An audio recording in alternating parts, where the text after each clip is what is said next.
Hi, welcome back to the Toxic Channel. I've been joined again by Liam Holden after his recent Oh, RTN win.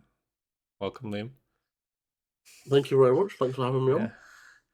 I thought we'd start by kind of just kind of introducing you, really. Unless you want to talk about yourself, really, I'll sing your praises. I think if you if you want.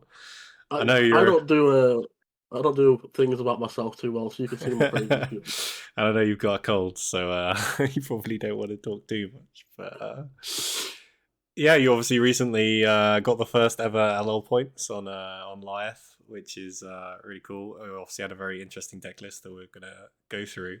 It was more of a fatigue LYATH'S deck rather than the more aggro slanted kind of stack a load of mites version that's kind of been going around, like the RTNs and a few callings that recently.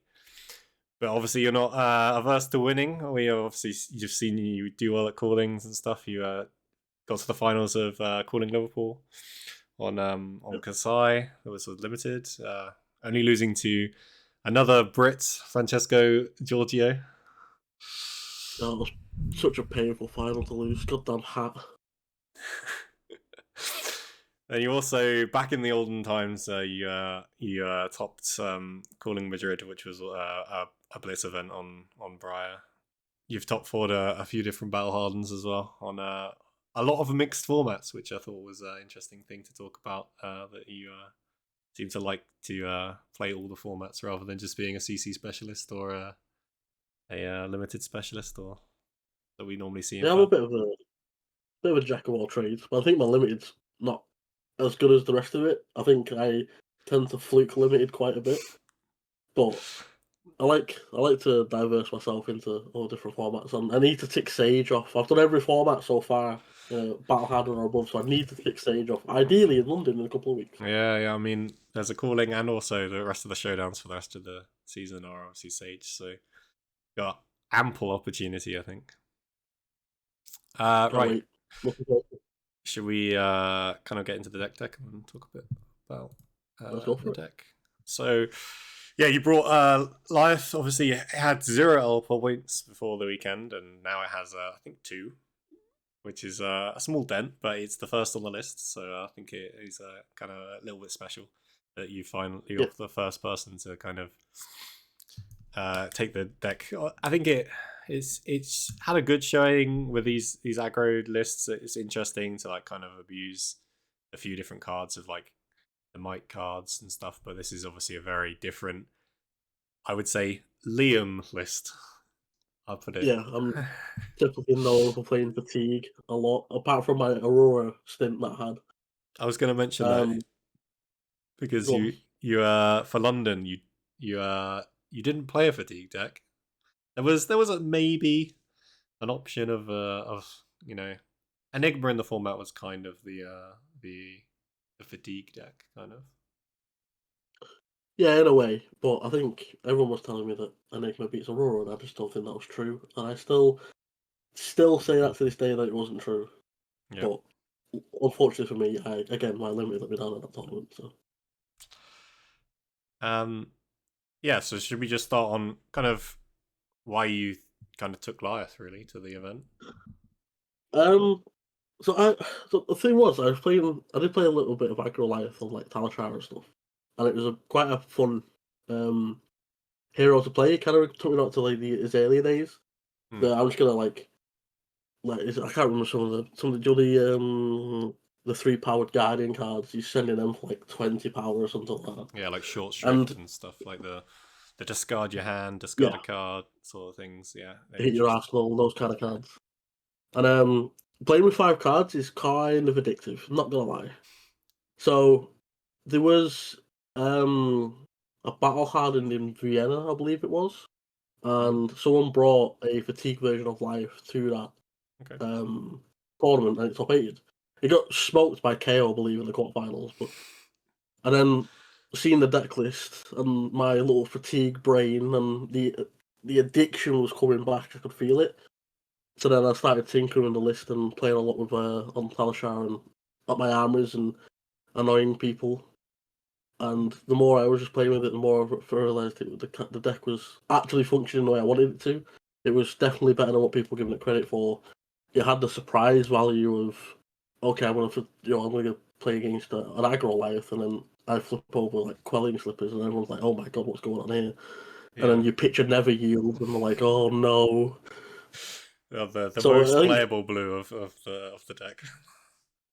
yeah, resolved 0 times. But yeah, I think it was also a bit of added motivation to be the first person was the actual motivation, but then to be the first and then obviously the only because no one else has done it yet. Yeah. To put LL points was the reason why I wanted to play live, and I just fell in love with the hero. Playing with 5 cards is quite something. Yeah. I think just before we start going through cards and talking about the specifics of the deck, like I think it's important to talk about maybe the recent rise of the Pallades fatigue deck, because kind of that is another kind of fatigue option that you have currently in the game, but I think it's doing a very different thing than you're doing with this deck. And kind of like, how do you feel about that deck? And would you like, I mean, I would say, would you play it? You're obviously gonna play it a bit, and but I'm probably gonna okay. I'm probably gonna touch that deck for a bit. Yeah. I think it's very intriguing because righteous cleansing is an addictive thing to Mm. constantly send at your opponent.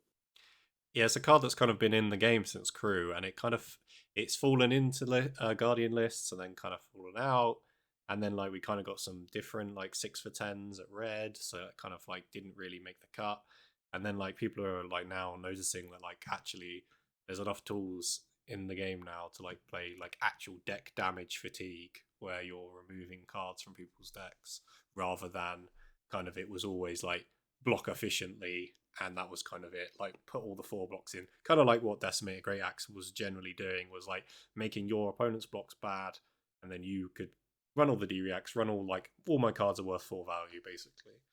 And then I think these Yeah. two new fatigue decks are actually. I know everyone in Fab hates fatigue. I don't, and like I think a lot of the UK don't. But it's like I think they put a different new spin on fatigue, which is actually good because I didn't know that was kind of possible within kind of Fab. No, I agree. I think the especially the Pallades list is a lot more, like you said, deck damage. It's trying to remove cards out your because you present a deck and it's got a certain amount of deck like damage that you can present and offer to kill your opponent. And then when you're playing cards like Righteous Cleansing, or for example in Victor you're playing Pet Perfect is another one where you clash and destroy the top card of your deck. Being able to remove that damage and it gives you another fatigue option. But then Pallades takes another spin on it when it's like playing up on a pedestal to play another copy of Pulverize or play 7 copies of Righteous Cleansing. Eventually that card's gonna hit. And if it starts hitting relevant cards on top of your deck, multiple copies even, it starts to really like dwindle your opponent down to the point where they just cannot kill you anymore. Yeah, there's been some interesting games like across the different streams of the recent callings. Like there was a Singe against a Singer, which you think logically should be able to get there through fatigue. Like, you have these daggers, you have flick knives, but like I think the Singer misplayed a couple of turn sequences, and then like she lost the daggers for a turn, and it's just like those small increments can make all the difference. And it's like we also saw like the fatigue Betsy doing well at the recent Japan calling, and like that against Cinder as well. That one they lost to Cinder on stream, but like that was also close. And it's like it's interesting that there isn't really this like immediate counter to fatigue anymore. Like your argument would be Gravy, but I think Gravy's been nerfed quite a few times now, to the point where I don't know how many Gravies you managed to play over the weekend. Over the weekend, none, but in practice, enough for me to be comfortable in that matchup. And I think Gravy is, even for Lyeth, a fatigable deck for sure. I think obviously it's little bit different because I get punished by Fearless Confrontation a little bit more as Lyeth because my hammer gets a little bit lower. But obviously I have less like 3 for 7 efficient attacks to be able to kill certain stuff. But I can block way more efficiently because instants get around Conqueror quite easily. Yep. So I can pack stuff in my ass and get around Conqueror. There is like Withstand. Withstand's an absolute. Withstand is like life staunch. It's just cooler. Like, why would you block for 7 with a card? You can block for 7 with your shield. Yeah. You know what I mean? You sort of put in some mental damage into your opponent as well. Like, they'll read that card for 7? Really? What? They're like But yeah, I think you play it and then you pay and then like you block 8 or you block 7, sorry, and it's just like they're like, wait, what? Like, huh? close the chain, play again, block 3. Yeah, against decks that have to close the chain, it's very funny. You just get to block Yeah, twice. It's just like, oh, which, again, I think that's the reason why Life can beat Gravy. Is Rampart puts a lot of work in. mm-hmm. But yeah, I think the deck's definitely fatiguable. I don't think there's I think now Florian's gone, there isn't a deck that can prey on fatigue like Kano used to. So when Kano used to play fatigue, it would be pitch stack deal 6,000 damage, and you're like, okay, cool. I can't literally beat that. Whereas like Acilio can pitch stack, but these fatigue decks are coming. Well, are people like I've always built my fatigue decks, as you know, as slightly more proactive, but not less block slot, more. If you give me a hand, I can still do something back. Yeah. Like we talked about the Pleiades, the Righteous Cleansings. With Lyre, it's like Little Bigfoot Terror or something, just playing a Towering Titan. I was going to talk about that because your deck is running 9 Little Bigfoots.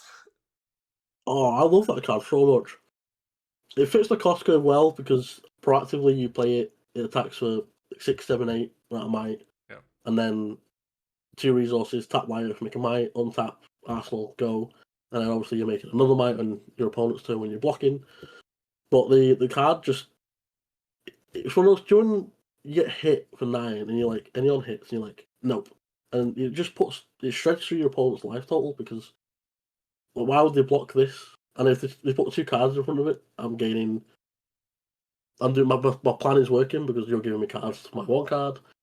But if you're gonna take it all, then it only takes me. It's just like takes 2 hammer swings off. The way Fatigue has always been 10 hammer swings, and you have to start blocking.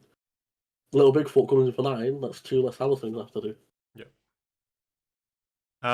I think we'll just quickly go through kind of the equipment because it's interesting that I think there's been a re-rise, I would say, of Skullcap, which I think is very interesting. Which is obviously the headpiece of choice that you have in your deck.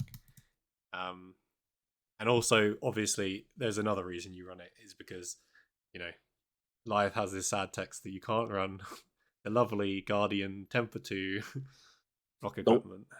So I think so. Going over Skullcap, as for me, obviously, as you said, I need a base 1 block that I can abuse to block for 2 then 1 because that's the only helmet I can use to actually gain 3 value out of it. Yeah. I think that's the reason why other fatigue decks are playing it. It's 2 then 1 rather than just playing balance and cracking it or playing prov and filtering a card out of your hand because it's just not really necessary in these fatigue decks currently because of the way they're built. So Skullcap offers you a 3-block helmet and gives you extra text against like Burden, Cecilio, and Florian with trees maybe if you're below life. Yeah. But life's condition, obviously you need a 1 block to then do something, which is obviously you get 3 block out of that. Moving on, the rest of the equipment would be obviously Tunic as a staple in fatigue decks. If your game goes on to 30 turns, it's 10 counters, 10 resources. That's a lot. That's 10 Rampart blocks. That's 10 blocks. It's insane. Yeah. Rampart plus attention grabbers. Just insane. Yes, so good. An old combo of Guardian. Attention grabbers. There was no good arm slots. I think the only one you could overplay would be Stonewall Gauntlet, but I think that's only for like certain matchups. Whereas attention grabbers with the going into the deck slightly, the 1 copy of Hungry for More, I believe it's called, which is the auto suspense aura. Once it loses counters, gain 3 health. Exactly what we want to do. So it blocks for 3, which is again very rare in life. And then Quelling Slippers is everyone that's seen Quelling Slippers was like, why are you running flexes? Because it's the exact same thing. They both block 1. And Quell is arguably slightly better because I get to skip the reaction phase and quell the damage into damage step. So it's just a very, very, very small difference, but it matters a whole lot when you're playing against stuff like Assassin. Yeah, I played 1 game of this on Talishar. after you posted that you won, and I played against what was it? It was an Ira, I think, that went Kadachi, and they passed, and then, or I think it was an Ira. They went Kadachi, and then they let me quell, and then they played their cut through, and they were like, "Oh, it's for 3," because it was just like it just lets you. And they had like, and then we went back, and then he had like a razor reflex, and it's like you literally, because you're not reacting, and like, with the flexes and stuff, like it's actually so. I think we haven't seen Quell properly, and I think a lot of the newer players won't know actually kind of how broken it is, because back in the day when Dromai existed, Dromai, when before she got a good arm piece, she used to run like Quell arm piece, and it was very good against Ninja because you could just like forcibly stop their mask of momentum trigger, but you could just be in reactions and just like, well, if you've got a reaction, you need to play it now because I can Quell. But then you play the reaction, there's like, oh, I've got to de-react, and it's like it's so flexible in comparison to flexes, which is very face up. And Yeah, I genuinely fell in love with that piece of equipment. Just the amount of times it was able, even blocking like flick knife damage.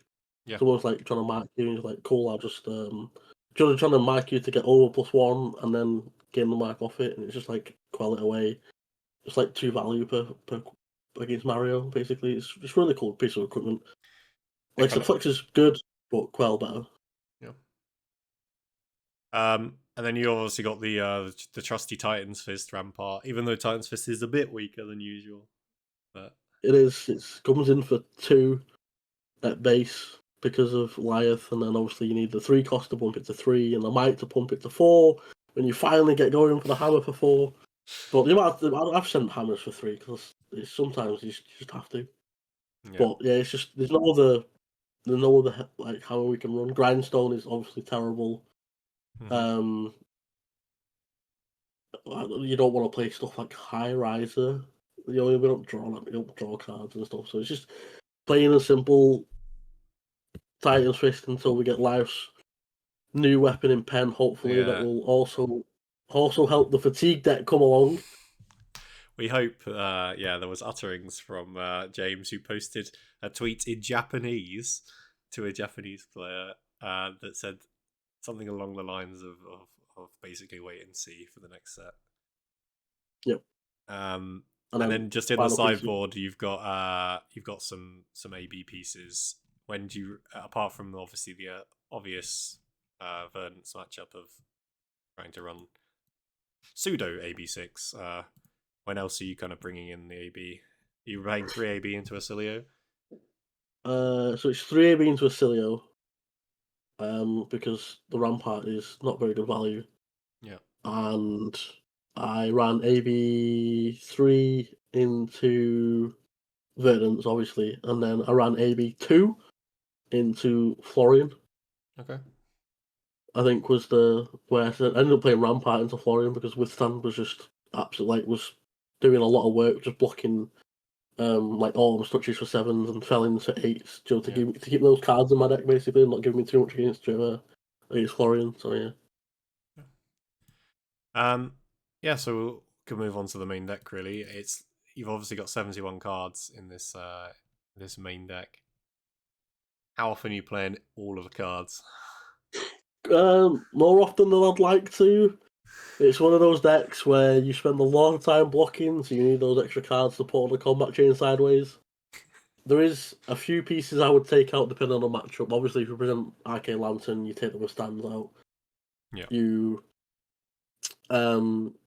against like Dio, you don't need the whole pile, so you can take out like your Remembrances, you could take out Midas Touch, you could take out Fiddler's Green if you want to, but Fiddler's Green is like 4 value versus Dio, which is incredible. Yeah. So like there is some aspects where you don't play every card, but most of the time I was just like present 71 and just block and hammer away until necessary. And then we pitch stack, the Terrace on the little Bigfoot or Terrace on the power plays and from Arsenal and just donate your opponent out of the game. Yeah. I think we can maybe talk about a couple of interesting cards in this. We've obviously got, yeah, like you've mentioned, kind of a lot of the staples of fatigue. You obviously noticeably, normally fatigue decks would have D reacts. Obviously, they're quite bad because they block for 2, sadly. So you have to obviously replace them with, you've mentioned withstand and some other staples like sigil and fiddlers work quite well, and oasis to the point where you're running yellow oasis as well. Yellow Oasis was actually better than, like, if you look at Yellow Oasis, it's like, this is terrible value. But in Lyeth, because you're blocking for 3, which is fine. Like, most cards are worth 3 anyway. And then if you're always, because you're fatiguing, you're not attacking too much. So you tend to drop on life left pair a few times. So it can be a 1 for 4 in yellow, which is fine. Does the job. It beats around, overpower, gets around dominate. It's really good when your Florian plays a Millennium Tree, or your Burn Bear comes in and you're like, cool, Yellow Oasis, I'll pitch to AB. Yep. Like, it has a lot of utility across a lot of matchups. So it looks like a bad card, but Yellow Oasis was perfect and wouldn't go anywhere. Yeah, and then also some like replacement kind of fatiguey blocky cards that are in the effect of Blessing of Serenity, which is a prevent 3 damage. Banger from Crucible. I used to play this in my Yoji Blitz deck. Oh, incredible. And Yeah, sorry. like you mentioned about the D-Rex, we can't play Sync, we can't play Fate. They block for 2, not great value. I know Battered, Not Broken, blocks for 2, but Prevent 2 and Block for 2 are 2 different things. Mm-hmm. So Blessing of Strength is like our D-React replacement, shall we say, Yeah. along with the Oasis. But Blessing was a good card because it's not like it's Prevent and they can flick knives it away.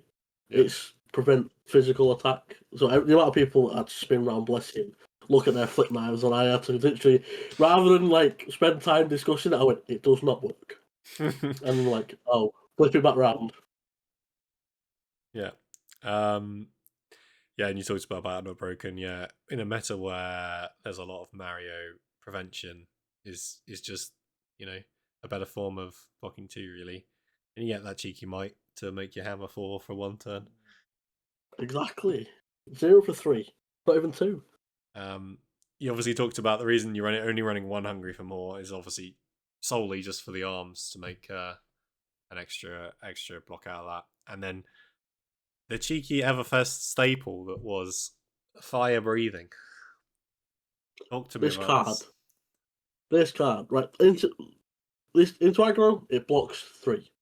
You put it sideways, you don't tend to resolve it too much.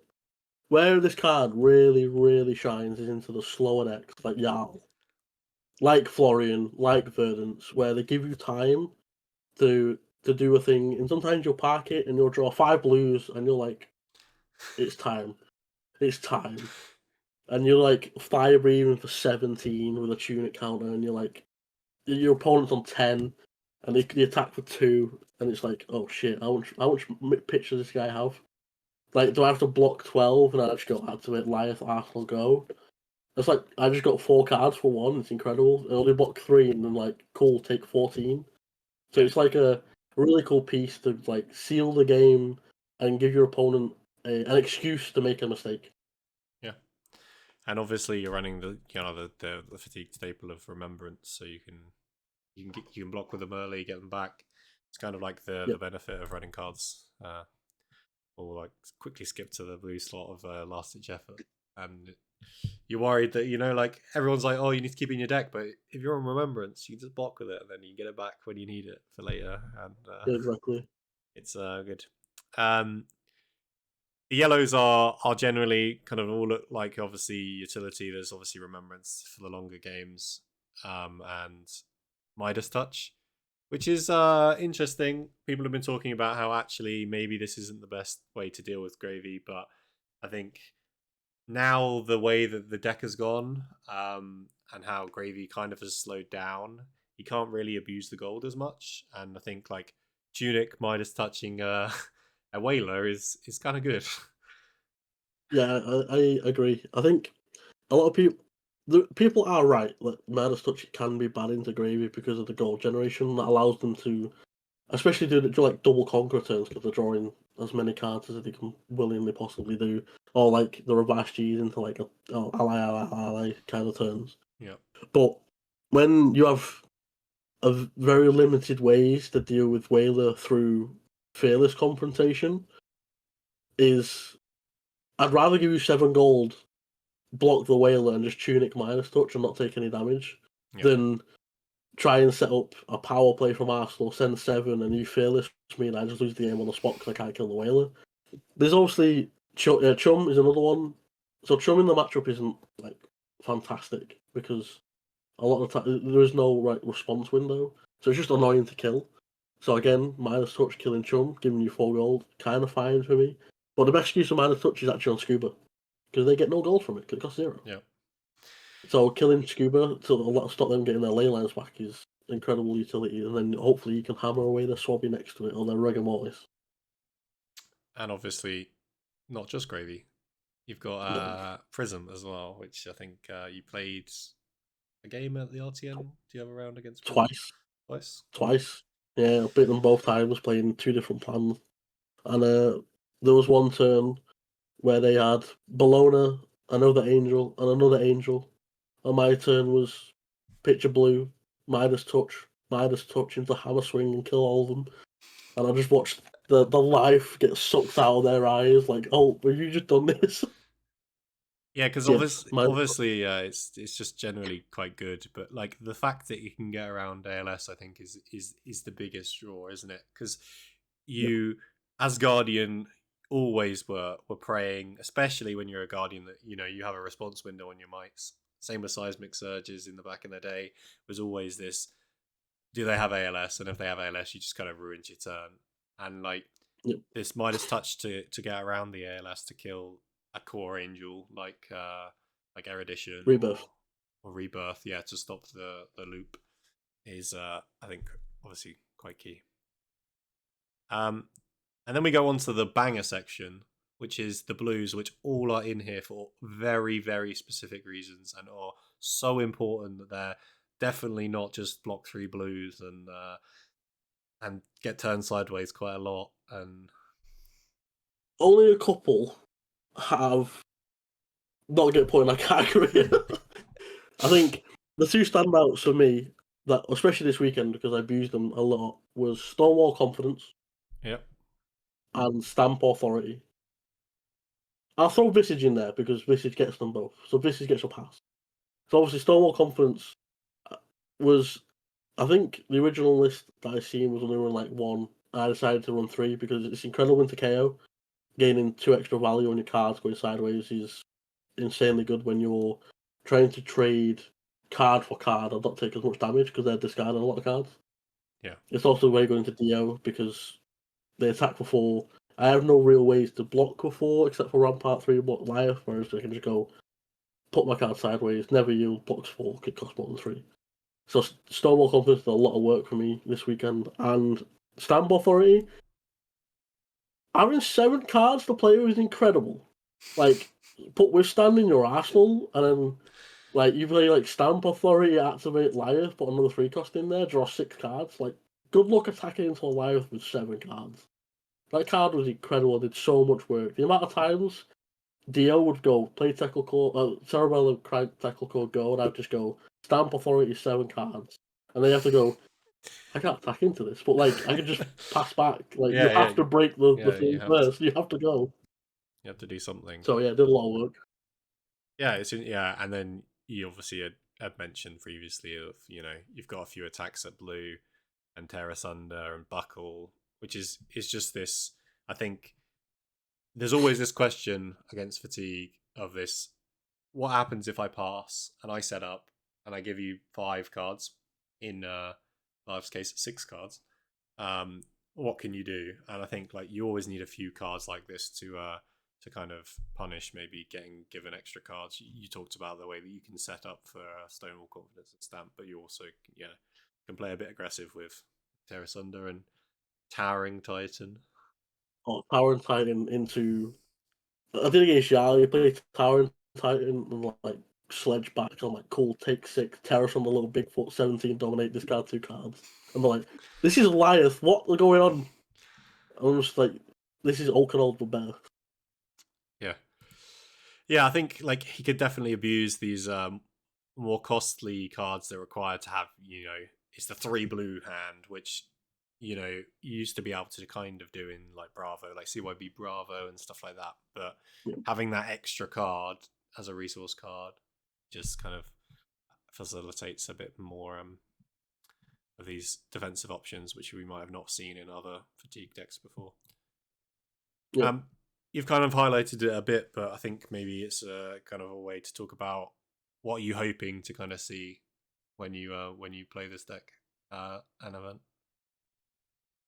So I was obviously you beat stuff like Dio. That matchup is it can be hard. Some matchups are close because Dio can do the thing, but you prey on decks like Dio. You prey on decks like Mario. Like if they're attacking for one, and you like put Fiddler's Green in front of it, and it's like cool, go over, and cool, you like prevent back, and eventually you just whittle them down to the point where they need to pitch stack this in like incredible turn. And I don't think it's even like that possible to do because I just gain so much life. It's like Verdance is another one.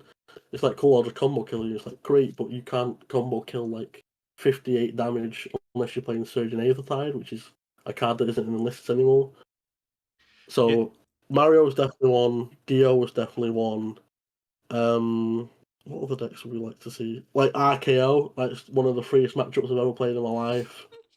I didn't mind playing against Gravy. I didn't mind playing against Prism, but a lot of these are coming from my personal experience, and I have to like say that these I am more confident because I've played a lot, and I get to sit in the matchup when my opponent doesn't really know what they're doing.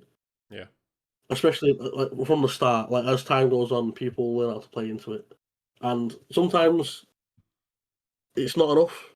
But at the moment, I think you can definitely abuse people that don't know how to play into this kind of strategy, and especially when it's like they've got to toss up 50-50 before they even start the game, whether or not you're aggro or fatigue. So yeah. I think that's a really good point. That like you, this recent Pallades deck has kind of like shown itself as this good fatigue deck, but then like now I think this next week of RTN season and the week after, it's kind of obvious when you sit down as Pallades, you're like, all right, oh, they're playing fatigue our side correctly. And I think Life still does have that kind of 50-50, and it kind of odes that back to the old Dory kind of Decimator versus Dawnblade. I definitely struggled a lot in playing during the heavy hitters meta of like, as this is a tangent, but like, as Levia, you kind of would know, you'd have very good game plans into all three. Dawnblade was very hard, but like you'd have a set game plan, but you always had to side as if they were Dawnblade because stuff like Scowl and Fleshbag is insane into Dawnblade. But then they flip Axe, and you're like, well, why don't I have an anti-fatigue helmet presented? yeah, And I think like Lias still sits on that nice boundary of 50-50 of whether they're playing like kind of an aggro build or a fatigue build, whereas like other decks are kind of quite obvious that you're playing. I think kind of another recent example is Fang. There's a Axe Fang list that's kind of going around, and it, someone flips Fang, they're like, why would you expect them to be playing fatigue? And then they flip 70 cards and you're playing your aggro race package, and you're like, oh, I might lose. yeah. I've just lost 10% because I sideboarded for what I was expecting. Yeah. Yeah, it makes a big difference. And I thought maybe one other matchup we could probably talk about is another one that's kind of hot at the moment is Acilio. How do you feel in that matchup? I know we also mentioned about how kind of Acilio can pitch stack, but Yeah, I think it's interesting because I only played it a few times, and the matchup wasn't going the way I was expecting it to go. I was expecting to get combo killed quite easily because there's not much I can really do into it. But the more I played it, the more the Acilio tried to set up these big turns, and this is where I started abusing cards like Stonewall Confidence and Stamp Authority. So it's like they'll play their Sigil of Brilliance. I won't attack into them because I don't want them to block with their helmet, gain their value, gain 6 cards. So their Brilliance just cracks and they go 5 cards, and they go, okay, I'll pass back to you. And I'm like, cool, play Stamp Authority. I go 6 cards. I have more than you now. So you're kind of like forcing the issue into them. yeah.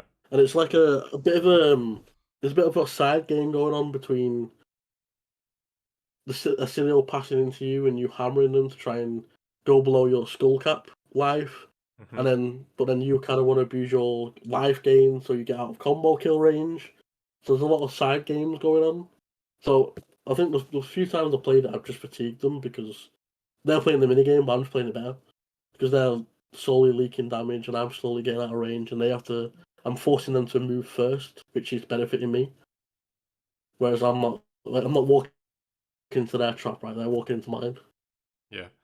I think like a good example of kind of like that sort of style of matchup is like there was a game of Margin playing Acilio on stream at the recent calling, and I think he was playing against the Pallades deck, and he ended up winning, but I think he ended up winning I think with about 4 cards left in deck, and like and that was a bit different because they had Bell and they could stop you from playing obviously the combo of Gone on a Flash, um, but it was very interesting how Acilio needs to kind of navigate those sorts of games where you kind of don't really get the space to combo. Like you say, like you don't have the bells, but you have six, 7 cards that you can block on the combo turn. So you don't go to normally what happens in these sorts of slower blocky decks is that Acilio will then get you to like 5 or 10, and then for the rest of the game they're gonna chip down the rest of the life. But when you have that extra card or extra 2 cards, it's kind of like you're only going to 15 or 20, and it's like, well, that's not enough. You're not going to chip 20 No, damage. um, so yeah, that's a very good game to watch on the FabTCG website if you want to look at kind of fatigue into.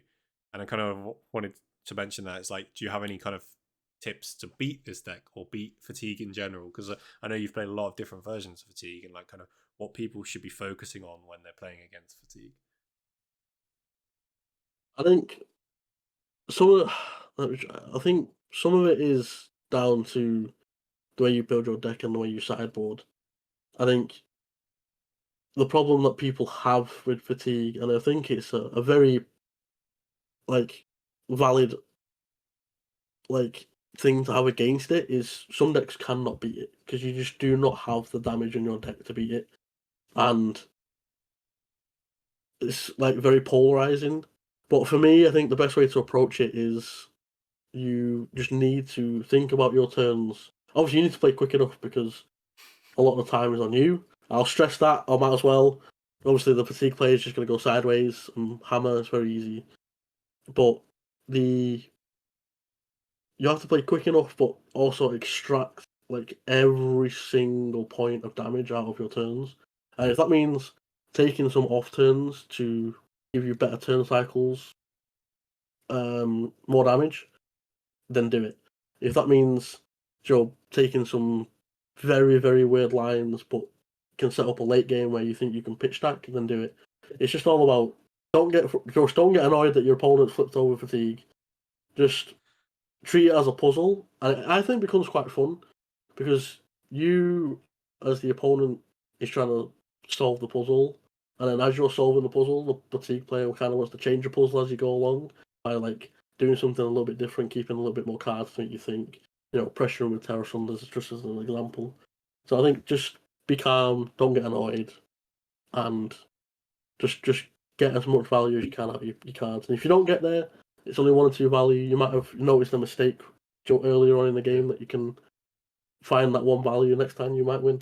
So Yeah, I think it's a good thing to stress, like this that idea of a puzzle. I was going to mention it earlier as well, like that this fatigue deck is doing a thing, and it's leaning out like I'm going to get this, I'm going to block this much damage per turn, and you've got to find a way to circumvent my efficient way of blocking.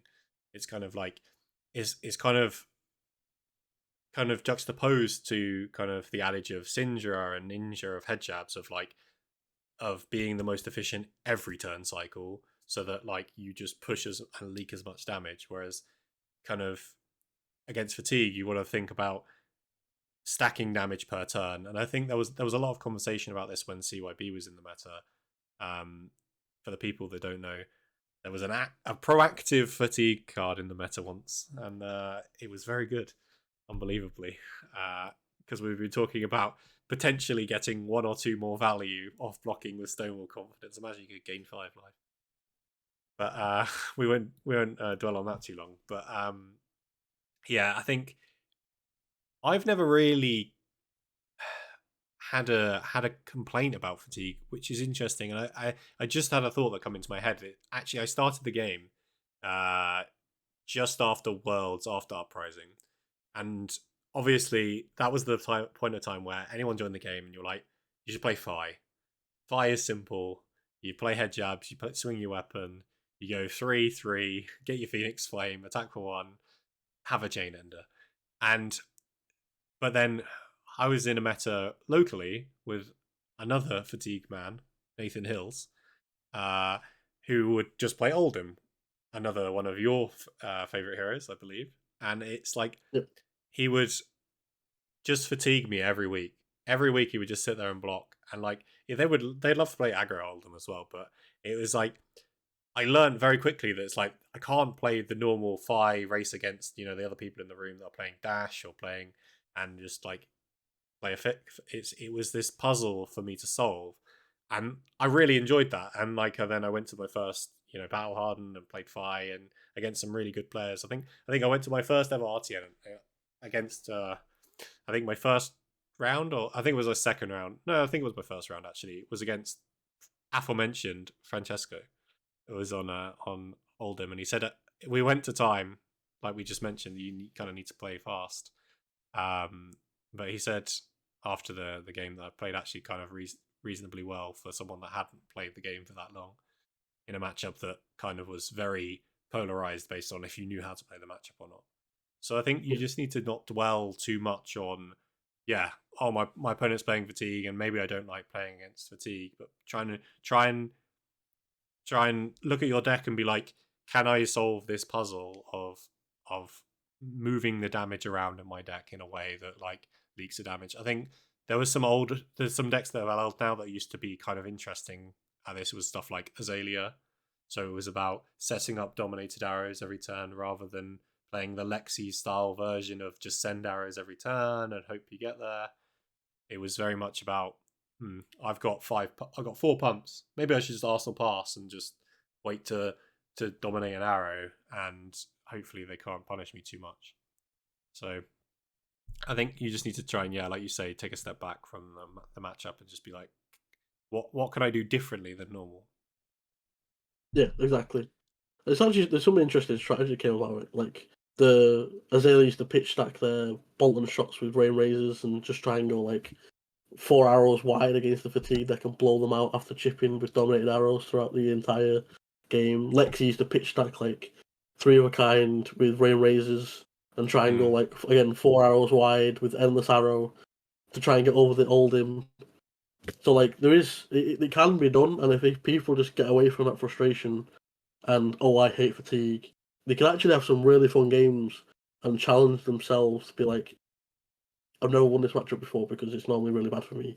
I get over it the first time, and you can feel really rewarded from it. Yeah. I think that's generally the main deck. Is there anything we kind of mentioned very quickly about the fact that obviously Florian has now LL'd, so you think the deck may be in a slightly better position than it was. Is there any other cards that you kind of are interested in looking at that you didn't get to fit in the deck, or maybe that you would put in now or take out now that Florian's left? Not specifically because Florian's left, but there's a play set of 3 that can come out, and there's some spicy choices you can play.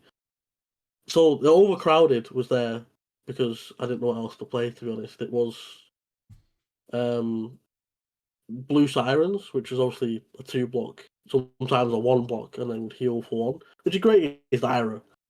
It's fine. It's also fine against Mario. But then Overcrowded was actually better versus Mario. But then you can take that out, you can play if Valda or any kind of dominate turns up, you can play Fearless Confrontation. It's a 3 block. It's a 3 cost, so it doesn't affect your hammer swing. Yep. Unlike Overcrowded does. And the other one you can play is Overturn the Results, which is also a 3 block and a 3 cost. But now with Pleiades clashing with Test of Iron Grip, you've got Victors clashing with Test of Iron Grips and Test of Strengths, and KO clashing with Reckless Swings not Reckless Stampede, sorry, Yeah, and and Smash-Ups. Vigorous Smash Up. Yeah. Yeah. You can take a cheeky toughness off of Pleiades and make a might for yourself, and send that hammer for 6 this time. Start pushing your luck a little bit. So some spicy tech, it can line up, but maybe something depends on something better. for some people's local metas if you know that you're going to be against a lot of Guardian or maybe a lot of KO. A nice blue change. I also see in this maybe board Truth and Trickery. Give me a story why this is the maybe board. Oh, Truth and Trickery was in the main deck. I played it the week before. This card was like LYATH'S Test of Eye Grip. It's just it takes the variance away from flipping the top card to your deck to having a little play a game with your opponent. So you flip it, you'll obviously you get to look and name a colour, and you have to tell the truth or lie, and your opponent's got to guess which one. Most opponents probably lost 2 and gained 1. That was their average. But I remember one of my opponents who cut to the same cloth and looked at my Truth or Trickery, and then decided to leave a Codex behind in their hand, guess wrong, and lose their Codex of Frailty to the discard, which was an extremely funny moment. He's like, "Oh shit, I forgot about the card." I think that's also kind of like Pleiades is doing quite well at the moment because of, like aforementioned, a Test of Iron Grip, is that people are forgetting that card exists, and you do stuff like E-Strike Go Again, and then you block with a Test of Iron Grip, and then have to discard that card. I think it's a very key card into Verdance for Pleiades. I've been noticing. Yeah. Like, you have to be very careful when you attack, and especially if you want to go E-Strike Go Again, play a healing potion and they make you discard it. I think you kind of just lose the game on the spot because of one clash, which is not great. Any other cards you want to mention, or we want to wrap up? No, I think that's probably where I'm at. If I wanted to change the deck list up, there's probably an excuse to play. Maybe Red Power Play. That's another card you can do. It's another dual picture card, player card for 8 value. But I think it's in the Fire Breathing slot, and sending Fire Breathing for 17 is a drug, man. Okay, well, if that's everything, I think maybe I'll post the list obviously in the description for the viewers, and maybe take it to a local RTN that you've got going. Try and get the second LL points. Sadly, Liam has now taken the first, so you can't claim that. But anything else before we close off? Or No, I think I've covered as much as I can. There's obviously, I would just say, just test the deck. There's a lot of matchups that are quite intricate. Like Prism's an intricate matchup. It's a very hard matchup, but you need to play the reps because there's 2 different plans that Prism can play into you. Obviously, being Vestige and Rapture. Gravy again is another matchup that you just need to sit down, play, and learn where to take damage, where not to take damage. But if people want to ask me questions, my Discord is also always open. So if you can find me on Discord, just shoot me a message if you do want any specific questions answering that I've not covered on the video. Yeah. Okay. I'll try and remember to post your Discord out in the description. Yeah. Right. Well, thank you, Liam, for explaining your deck, and well done on your LL points for LYATH. You'll eventually be on the leaderboard when they release it, when he LLs in 2027 or something. 4 years time. As I've been waiting for my Katsu one, sadly. But right. Well, thank you very much, guys, for watching. We'll see you again next time. Bye. Bye-bye.